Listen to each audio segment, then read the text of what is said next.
Hey, howdy folks. Welcome to this episode of Quarter Life Crisis. This is brought to you by Paladin Cards, who gave us this really nice thank you card when we bought this box. They also gave us some card sleeves. Again, we're not really sponsored by, but I just want to give them a shout out because they were just such nice people. The other thing you'll notice about this episode is that this episode is being recorded, or the audio is being recorded after we open the box, because even after 26 episodes of opening Pokemon cards on YouTube, we still make mistakes. And by we, I mean me. Didn't record the audio for our initial reactions. Well, I did record the audio. The problem is that the microphone wasn't plugged in all the way, and so it didn't recognize it. But it recognized it was supposed to be using the USB audio, but there was just nothing coming into it. So you're going to miss all the card ruffling and all the pack jingling in this episode. But I thought we'd take this episode to just talk about, I don't know, kind of the journey that we've taken this far, because, we've produced now over 100 videos of the channel. Yeah. I know, yeah. We actually hit that milestone just a little bit ago. I don't even know if the 100th video is even uploaded at this point, but either way, this has been quite a wild ride this summer, getting into YouTube and just uploading videos that no one watches. No. And so for this episode here, you can see we're going to only look at the first 18 packs of cards here. And I have a graph up here in the upper third right, just showing a collection curve. So the way that a collection curve works is every time we open a new pack of cards, I'm going to put down how many new cards are being added to our collection. So, for example, if it's the first pack, every card's new, so we're going to get a full, a nice big 10 out of 10. Although I am counting reverse foils as the regular card, I know that they are different cards, the reverse foil and the regular card. However, they have the same exact set number, hence why I don't treat them differently.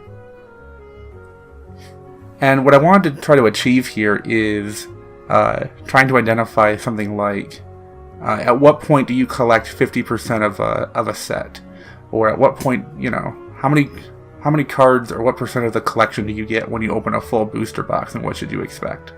So we'll get to see that play out over this episode and the next episode. Yeah, at what point is it worth just buying the individual cards after opening a box or so many booster packs? Yeah, absolutely. And I think the correct answer to that is it is never advisable to buy a booster box. I think it is always cheaper to buy a full set rather than buying the cards required. Buying the cards required is just always going to be cheaper. So, at the end of the day, if you're really trying to collect a set, don't open cards. But there are some advantages to buying cards. You get the gambling factor of like, oh, am I going to get that big ticket card in this set? Which at the time of opening these cards was the Charizard VMAX, which I think was selling for almost $80. Which, if you buy a booster box just for an $80 VMAX card, I mean, again, a booster box is $100, so, or thereabouts. So you're really better off just buying it. Because again, I think for the money that I spent on this box, I could have bought more cards than we actually put in our binder. But we had fun, or at least I had fun opening it and just seeing all the new cards in the series.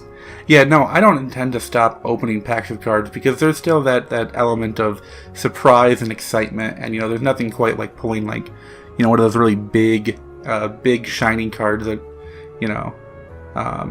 like this one right here, right? So our Stunfisk V, the first V of the box. Yeah, this was a nice pull. It looks great.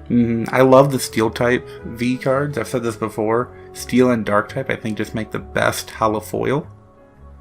And I also thought the same thing about Dragon, but again, they got rid of that coloration. So, but there we go. There we have it in our top loader. When we started this, we only had 5 top loaders. Really? Yeah. This was an 8-pull box, spoilers, but I've already posted this on Twitter.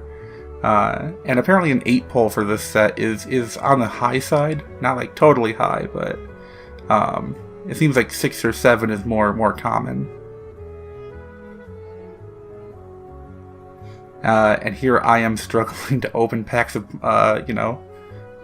children's trading cards. Oh, and opening a box also gives you the advantage of having all those code cards. So if you play this game competitively, one, you're bound to get duplicates of cards. Which you kind of want. Right, absolutely.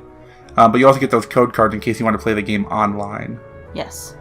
Which I have no interest in. I have so much on my plate, I can't play a game online. However, I will say, and we'll point this out numerous times as this video progresses, but there are a lot of cards in this set that I love, and I think a lot of other people do too. I think that this set is like a really highly anticipated set, and a lot of people are really enjoying it. That Skitty art is amazing. That Rowlet is very cute. I mean, a lot of the art is just really good, and a lot of the cards in this set are kind of good. The real standout from this set is the Crobat V, which is an amazing card competitively, so it's definitely one that a lot of people will want to get their hands on. Yes. Well, and then it's even just cool to see that there's a bit of a mad party theme rolling through all of these. Right, and that's the next thing I wanted to talk about, is that there's many of these, or there's like 4 cards in this set that have the attack Mad Party, which just deals 20 damage for every card with the Mad Party attack in your discard pile. And they're all pretty easy cards to get. They're either, rare, uncommon, or common. None of them are like foil or what have you. So it becomes like a really budget strategy that you can even use. I mean, if they were actually doing Pokemon tournaments around us, like, I would consider actually running a Mad Party deck and just having a fun time with it. Yeah, it would be interesting to see how it works. Mm-hmm. Back when I used to play competitive card games as a hobby, I always loved playing off the wall or budget decks, just because they're fun to play. Like, they don't play like the meta. And so you can just have fun with it. You go in knowing you're not going to win a lot, but at the end of the day, you just have fun, which is, I thought, was always the point of a trading card game. Yeah, and something to do with your friends. Yeah, so. Well, I didn't have friends, but yeah, I mean, I think some people might have fun with friends. Or you can find friends through So this Corviknight's interesting. We do this a few times in this set, and we don't recognize it. This Corviknight is actually a holo rare in this set. Okay. We actually pull quite a few holo rare cards as reverse foils, which I didn't know you could even do. I didn't know that either. Yeah. Additionally, these episodes are either recorded in our office/spare bedroom or in our living room, and today we're actually recording in our bedroom, which means our cats are going crazy in the background, so I apologize if you hear any of that rustling. Yeah, they're super excited to just help out with this video right now. Well, we're also recording this at like 1 in the morning so that we can get this video out in a timely manner. We were pretty crushed when we didn't have the audio of this, so we didn't record anything for a little while. That Furret's super cute. Its attack feeling fine is amazing. I love this like acid art of Flaffy. Yeah, looks like he's just chilling by the bank. Well, yeah, but also like disassociating at the same time. Oh, and here we get the Sinistea. This is probably the best Sinistea right now in the game that you can run in your deck, because it's just an easy 2 damage counter on the opponent, no questions asked. Not that I play this game competitively, but I'm still curious about what makes a good card in today's meta, because it's very different than when I played this game back in the late 90s, early 2000s.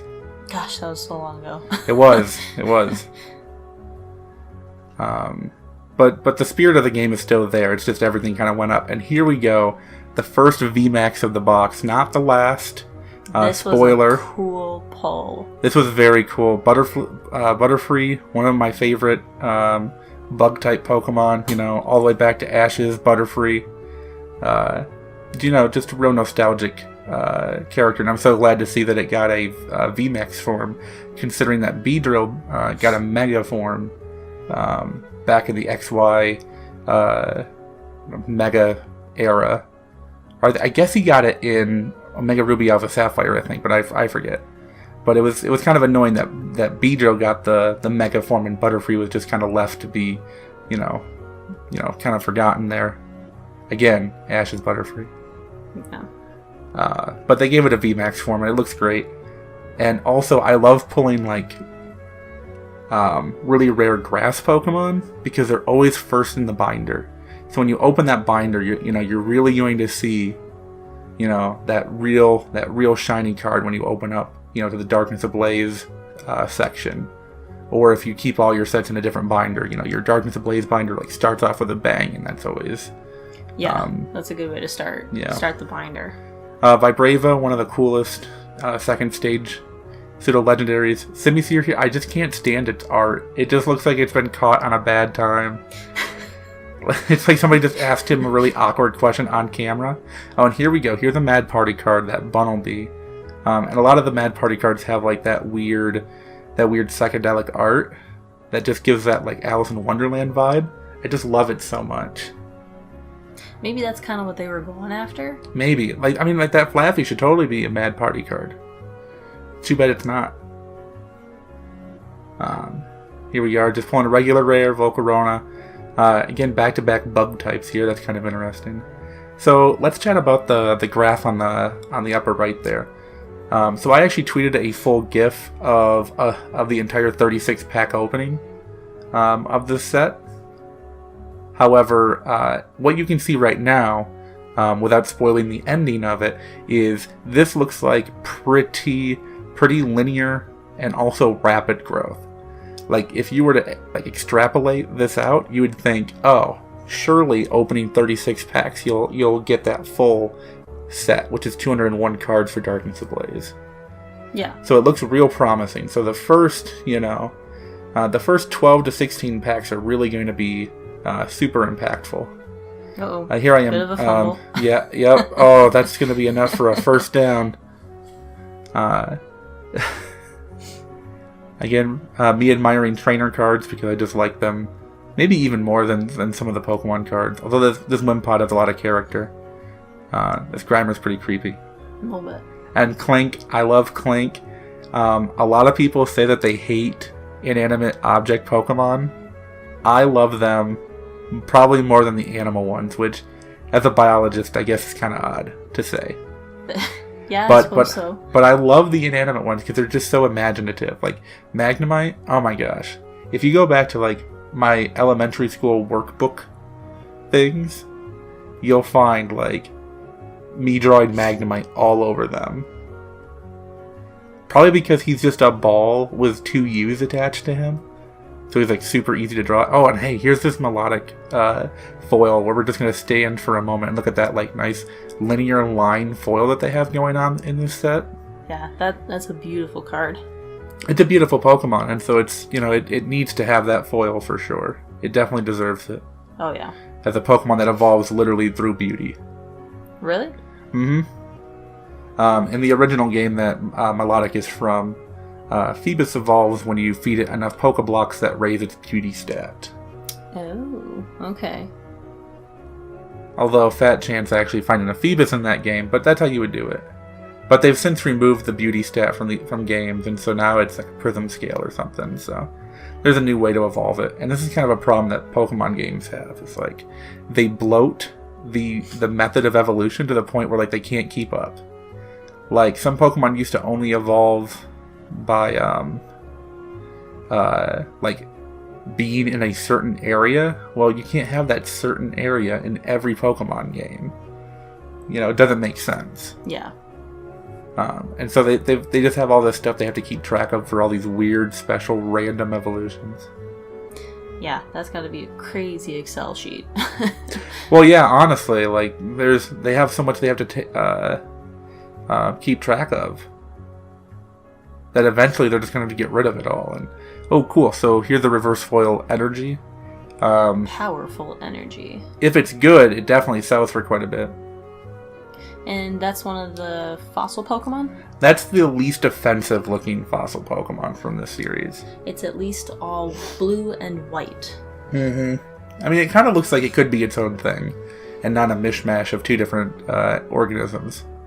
A lot of people are wondering if they're ever going to release the fossil Pokemon with their correct body and tops, like bottoms and tops. Because that's what it is. There's like, two different bottoms and two different tops? Yeah, I think so. No, there has to be more than that. Well, there's 4. Oh, so there's just what? 4 different 4 fossils. pieces. Yeah. Yeah. Yeah, I have to do my math here. Oh, there's another mad party. The Dayden, or Daydene. I don't know how you say it. Yeah, it showed up in the French region, so I assume it has a French pronunciation. But I don't know why I would make that assumption. Yeah, it's got some crazy art on there. Looks really colorful. It's very fun. Yep. Though I completely lost track of what we were talking about. We can just admire Skarmory here. One of the coolest Gen 2 Pokemon, although Gen 2 has a lot of really cool Pokemon. Really solid set. There's Smug Wimpod again. Again, more of these stupid elemental monkeys. I don't think anybody really enjoys them as Pokemon. But nonetheless, here they are. Yeah. I mean, they're alright. Yeah, they were kind of like a budget Eevee. But less interesting, I guess. Is Eevee just a budget Pikachu? No, absolutely not. Eevee has like 100 different options. Like, Eevee's the perfect starter Pokemon. Eevee is great. I love Eevee. I mean, because you can evolve it, 48 different ways into whatever type you need. It's like the perfect utility. And it allows a player to, like, keep it with them the whole way and have it useful the entire time. Because it can, fill whatever slot you need it to fill on your team. Relicanth here, really cool. The living fossil Pokemon has the ability to search out fossils. I thought that was kind of a neat thing that it does. Yeah. Help you find more pieces. Maybe they'll eventually make the evolution the correct Pokemon. Yeah, I don't know. Again, here's Marini was that trippy art that, again, should be a mad party, but it's not. It wasn't invited. It wasn't. Well, I mean, it was. I mean, it is mean. It's in the name. Yeah, I suppose. It's just stalking outside the party. Maybe that's what it is. But yeah, it would be cool if the evolutions of the fossil Pokemon would be the correct anatomy. Yeah, I don't know if they'll ever release them. They honestly just should at this point. I think people would love it if they did. Yeah, see what they actually properly look like, at least. Yeah. I mean, we can pretty much guess. I mean, there's been a lot of people that have drawn what they imagine they probably looked like, and I mean, considering the Pokemon literally look Frankenstein together, 2 halves. I love that squirrel Pokemon. It's so funny. Yeah, I think they knocked it out of the park for the Sword and Shield for its like basic normal type Pokemon you catch early. Although I guess it's debatable if Wooloo is that Pokemon or if it's Squovit. Ooh, hey, there's that Houndoom V card. Yep, there's the next V of the box. It's Houndoom. Very cool Pokemon. I thought that Pokemon was insane when I played Pokemon Silver back in the day. Because, like, one of the first times you see it, it's in the Elite Four. Ooh, yeah, that would be... Like, no one has it until you get to Karen. And then she just whips out this, like, demon dog, and you're like, oh no. Oh no. Oh no. I wasn't prepared for a demon dog. Yeah. I mean, it doesn't even look like something that could be made into a Pokemon. Like, that would not get past some sort of weird religious censor that they have. But, the art looks really cool. The full art looks great, too. Yeah. Yeah, it looks really good. And also, these, clay Pokemon. Yeah. Whoever does them really does a good job. And it really seems like they have fun, like, just situating them. Because they always look really nice as well.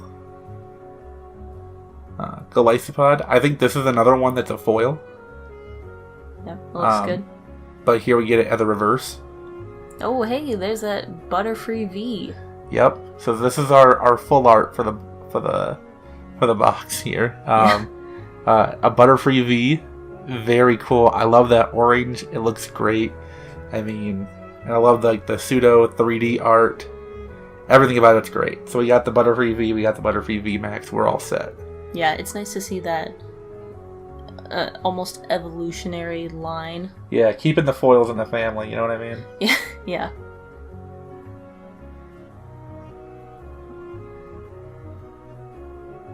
Alright. So, looks like the graph's still Yeah, going. it's still real positive. So what I found out is it's not until about pack 12 to 14. Again, I need to analyze more boxes to find this out. And I've actually considered, like, seeking out other people's videos and just analyzing them. For no other reason than I just, you know, am a nerd. and finding this out. But it looks like about 12 to 14 is when your luck shifts. Oh, so here's us pulling the foil Corviknight. Oh, okay. That we got the reverse foil of. But about 12 to 14 packs is when you start pulling more old cards than new cards. Yep, you can see it just now starting to... the last point just leveled off a little bit. Oh no, that's a complete level off. Every one of those cards was a duplicate. Oh, really? Yeah, I mean, if you count the Corviknight reverse and the Corviknight foil as two separate cards, then it's not. But I did, because again, I'm looking at just numbered cards. Okay. And so by numbered cards... Oh, and here we go. Here's a Clang. So, again, my effort to collect all stupid Pokemon that people hate. Do they use Pokemon like Clink and Clang in machinery? Like, are they used as parts? Yeah, I think so. Huh. I mean, well, so, like, they use Magnemites and... Well, they also use Pikachus for, like, generators. Sure, yeah. So... I do remember part of an episode where I think it was a bunch of Voltrobes were... You still can't say that Pokemon's name. Voltrobe? How do you say it? He's an orb. Volborb. Voltorb. Voltorb. It's not a creative name. I don't know where the R goes. He's an orb, and he's electric, so Volt Orb. Voltorb. Voltorb. Okay, so like I said, so Voltrobe. Oh my god. Hey like everybody. I'm gonna take over for this episode, because I can't handle this right now. But there are like a dozen of them. I think they were hypnotized by... It might have been Giovanni. Some rocket related team, and they were powering something up before Ash was able to go in and, you know, whip them into shape. I have no idea what you're talking about. It was. I'd have to look it up. I'm sure it happened. I mean, the Pokemon anime is like 1,000 hours at this point. So maybe it wasn't Ash. Maybe it was Red. I mean, that's a thing that happens in Gold and Silver, where they use electrodes. I don't know. It was in some clip that we watched a little while back. Oh, okay. I have to look it up. Here's Ursaring. Oh, there we go. Finally. Poltegeist. The Poltegeist. Hosting one of the hosts of this mad party. Yes, and in a Mad Party deck, he's definitely needed. Yeah. He has this ability that lets you discard cards to draw cards. So you can just discard Mad Party cards to draw new cards. It's great. And that will really... Yeah, it just helps you get those Mad Party cards in the discard pile. And here we got that foil Flaming Chicken. It's not that exciting because we did end up pulling another one in the next episode, so spoiler. We somehow got a double of foils. It's really bad luck, but we pulled a lot of good. It's happened before. Yeah. We've pulled 3 Dragapult Vs. I'm not surprised by anything anymore. Again, really uninspired Spike Myth. That Cape of Toughness reminded me of Persona 5. Did it really? Oh, sure. It reminds me of Kamoshida's cape. That's right. Yeah, it does. Yeah. That's what I think of whenever I see it. And then here's this crazy Galarian Darmanitan. Yeah. Look. So you're not familiar with how this Pokemon works in the game? No. But he has an ability called Zen Mode, which turns him into like this statue. Okay. But for the Galarian one, because he's all snow-based, he turns into like a snowman. And then he has a fire in his belly? Sure, why not? I'm not sure about that one, to be honest with you. Yeah, that one looked, pretty crazy. Kind of demonic looking. Yep, pretty crazy. Alright, so I think we're winding down here. Last pack. Yep. Again, you can start seeing that graph. It's really starting to shift velocities, if you will. Yep. Its trajectory is starting to level off. So take your guesses if you haven't seen the Twitter post about where this is going to end up. So here we get a Birdkeeper card. There's a few cards that actually reference him in the set, which is interesting. Oh, do they? Mm-hmm. They specifically say if you have a Birdkeeper card, which is really cool. I like seeing that like tribal thing where like cards depend on other cards.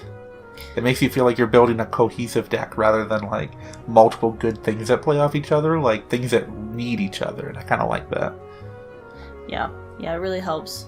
It helps to guide your deck building too. Oh, sure.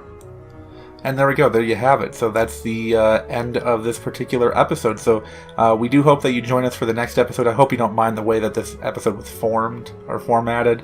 It was really just on a necessity, so we don't really want to do this whole podcast style thing again here. But I can see we're wrapping it up here on the last 30 seconds. Obviously, the Butterfree V full art was like the best pull. The VMAX is like right up there though. So real exciting first half, and I gotta tell you, it just gets better in the second half. So definitely. So please watch to check out those crazy pulls in the next one, and also to see the results of this graph. Here's a great fan to play us out. Very colorful. I have not wasted my youth doing cardistry stuff. So anyway, folks, we'll see you next time. Hope you have a good day. Thanks for watching.